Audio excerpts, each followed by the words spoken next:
मिलना होगा तो आगे कभी मिल ही जाएंगे। तब तक के लिए हम दोस्त ही ठीक है फिलहाल।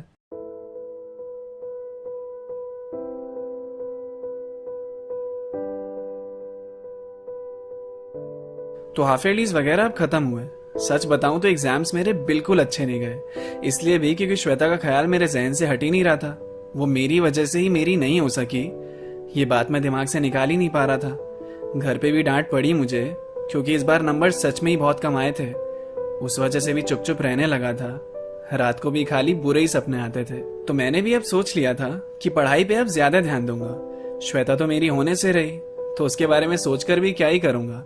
लेकिन फिर भी जब उसे आयुष के साथ देखता था ना, तो बुरा तो लगता था, पर मैं कुछ कर भी नहीं सकता, तो अपने इमोशंस ही रोक लेता था। वो दोनों खुश थे रिलेशनशिप में आने के बाद। मैं भी खुश था उनके लिए, बस एक फेक स्माइल के साथ। गुस्सा मुझे इस बात का भी था कि आयुष के नंबर भी मुझसे ज्यादा आए थे इस बार। फिजिक्स के सारे कॉन्सेप्ट्स उसे मैंने क्लियर कराए और इतने अच्छे खासे मार्क्स से वो हो गया पास। तो मैं भी लग गया तैयारी में कि फाइनल्स में तो बढ़िया करना है। ये प्यार व्यार जितना भी अंदर उमड़ रहा है, उसे अभी अपने अंदर ही दबा के रखना है। पर कोई मुझे पढ़ने दे तब ना। यहाँ श्वेता और आयुष के ड्रामे ही खत्म नहीं होते थे। अब उन दोनों के बीच में जरा सी भी नोकझोंक हुई तो वो दोनों आके पता नहीं मुझ पे ही चढ़ते थे। रिलेशनशिप से पहले जब दोस्त थे तब तो ऐसे झगड़ते नहीं थे। झगड़ते भी थे तो जरा सी बात पे ब्लॉक व्लॉक तो नहीं करते थे। रिलेशनशिप में आने के बाद बदलना जरूरी होता है क्या? बिना झगड़े नहीं रह सकते हैं। और उनकी लड़ाई में दोनों की सफाई मैं सुनता रहूं, लेकिन हमेशा आपस में खुद ही सुलझा लेते हैं। जब फ्रेंड्स रिलेशनशिप में हो ना, और कॉमन फ्रेंड उनके तुम हो, तो जीना और दोनों को संभालना बहुत ही मुश्किल हो जाता है। एक पल ब्रेकअप के बाद दूसरे पल पैचअप कर लेते हैं और उन दोनों के बीच में तुम्हारा दिमाग खराब हो जाता है। मेरा भी रोज का यही हाल था। उन दोनों की जिंदगी मेरी जिंदगी बन चुकी थी। हमारे व्हाट्सएप ग्रुप पे भी मीम से ज्यादा बस प्यार और ब्रेकअप्स की शायरी भर चुकी थी। पर ये सब बातें अगर साइड करो तो दिल पे पत्थर रख के बोलना पड़ेगा, दोनों बिल्कुल परफेक्ट कपल नजर आते थे। मैं भी सोचता रहता था कि अगर मैं श्वेता के साथ होता तो कैसा लगता। पर वो सब बातें महज बातें थी। धीरे धीरे वक्त बीता और सिलेबस भी अपना खत्म हो गया। अब ट्यूशन में केवल रिविजन्स और टेस्ट होते रहते थे। मैं भी धीरे धीरे इम्प्रूव कर ही रहा था। अब मार्क्स भी मेरे ठीक ठाक आ रहे थे। वो भी बिल्कुल एकदम ही देखने वाला सीन था। अचानक ही पढ़ाई के लिए सब सीरियस हो गए। एग्जाम्स देते देते ही 12th क्लास कट रही थी और देखते ही देखते अब प्री बोर्ड्स भी खत्म हो गए। अब बस 2 महीने बचे थे बोर्ड्स आने में। एंट्रेंस की भी तैयारी चल रही थी और तैयारी अच्छा रिजल्ट लाने में टीचर्स भी हमारे लिए बहुत ही मेहनत कर रहे थे। कोई भी कसर छोड़ना नहीं चाहते थे, इसलिए एक्स्ट्रा क्लास भी ले रहे थे। और ये एग्जाम्स के प्रेशर की वजह से ही सबसे मिलना जुलना भी बंद कर रखा था। तो बस ये एक्स्ट्रा क्लास ही एक बहाना था जहाँ श्वेता को देखने मिल जाता था। मैं खुद को डिस्ट्रैक्ट नहीं करना चाहता था, पर उसे देखे बिना आजकल रह भी नहीं पाता था। मैं चाहे खुद को कितना भी मना लूं, पर आज भी उससे उतना ही प्यार करता हूं। और ये बात मैं उसे बोर्ड्स के बाद जरूर बताऊंगा, क्योंकि बोझ सा है एक, बस उसे रिहा करना चाहता हूं। और इस ट्यूशन के भी बस अब कुछ ही दिन बचे हैं। मिस तो बहुत करूंगा इन दिनों को।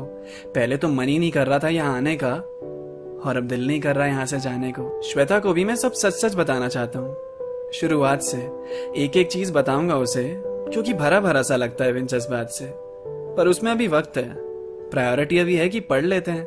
तो अपने दिमाग को फिर डिस्ट्रैक्शन से हटाया मैंने, और अपना दिमाग उसके ख्याल से हटा के बोर्ड की तरफ लगाया मैंने। आजकल हम ट्यूशन के बाद मोमोज खाने भी नहीं जा रहे थे। जितना भी खाली टाइम मिलता था उसमें भी इंटीग्रेशन ही सॉल्व किए जा रहे थे। तो अब महीने बीते और बोर्ड एग्जाम्स भी शुरू। दिमाग में भी बस यही चल रहा था कि क्या होने वाला है, कैसे करूं। हर एग्जाम के बाद आयुष, श्वेता और मैं पेपर डिस्कस करते थे। आयुष तो 70 में से 40 पे भी खुश हो जाता था। श्वेता और मैं ही टेंशन लेते रहते थे।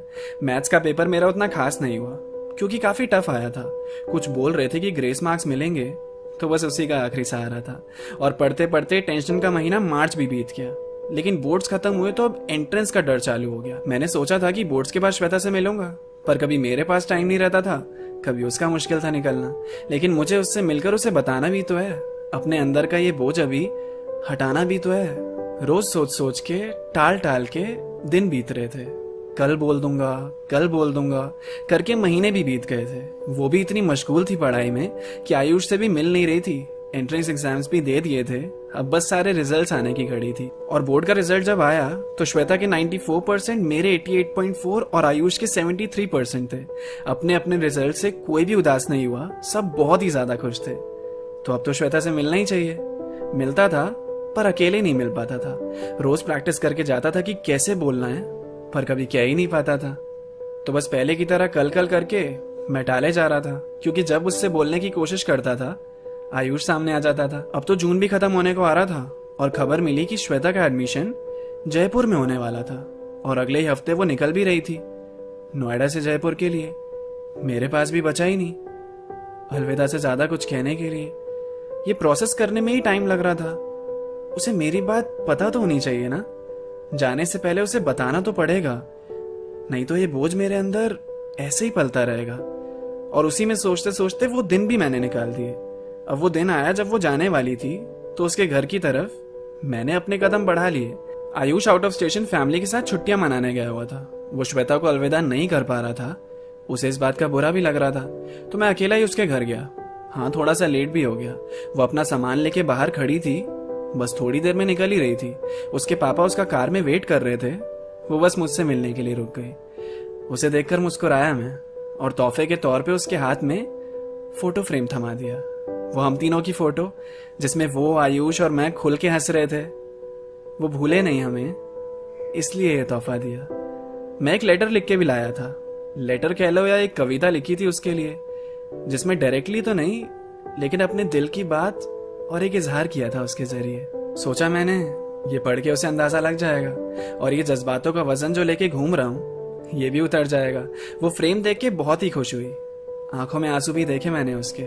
2 साल वो ट्यूशन के दिन एक पल में याद आ गए। आई विल मिस यू, उसने हाथ पकड़ के कहा मुझसे। मैंने बोला एक और चीज है, और वो पेपर उसको दिया। उसने कहा ये क्या है? मैंने कहा खुद अभी पढ़ के देखो ना। और उसने वो लेटर पढ़ना शुरू किया। मैं सोच रहा था उसे समझ तो आ जाएगा ना, बहुत दिनों बाद कविता लिखने की ट्राई की है, उसे मेरा लिखा हुआ पसंद तो आएगा ना। वो मेरे सामने मन मन में पढ़ रही थी और उसके चेहरे के भाव बदल रहे थे। कभी हंसती थी, कभी शर्माती थी।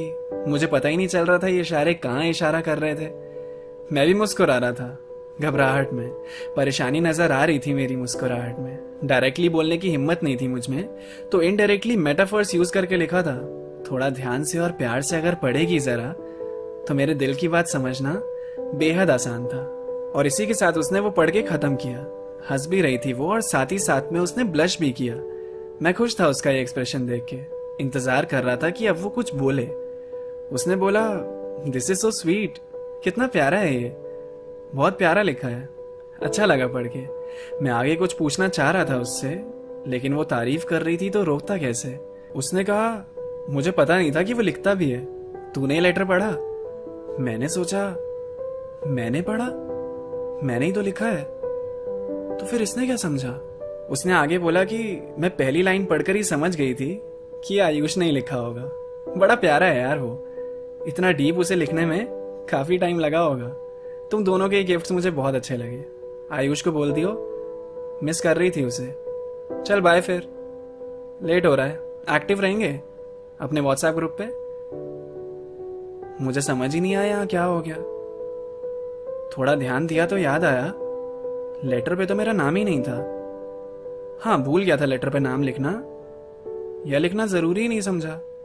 वो कविता मैंने लिखी है, ये तो उसे अपने आप समझ आ जाना चाहिए था। मैं उसे रोककर बताना चाहता था कि ये मैंने लिखा है तेरे लिए।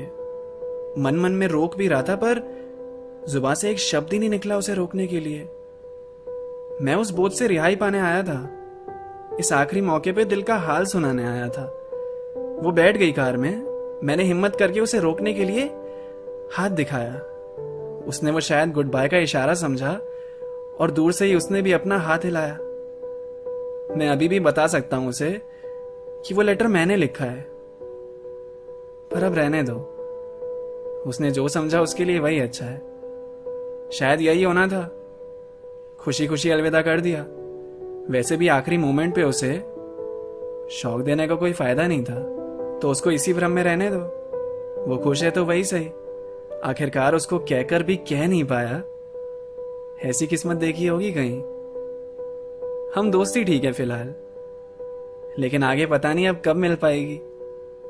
पर जब भी मेरे लिखे लेटर को पढ़ेगी कभी, कितना अजीब है ना, उसे मेरी नहीं आयुष की याद आएगी।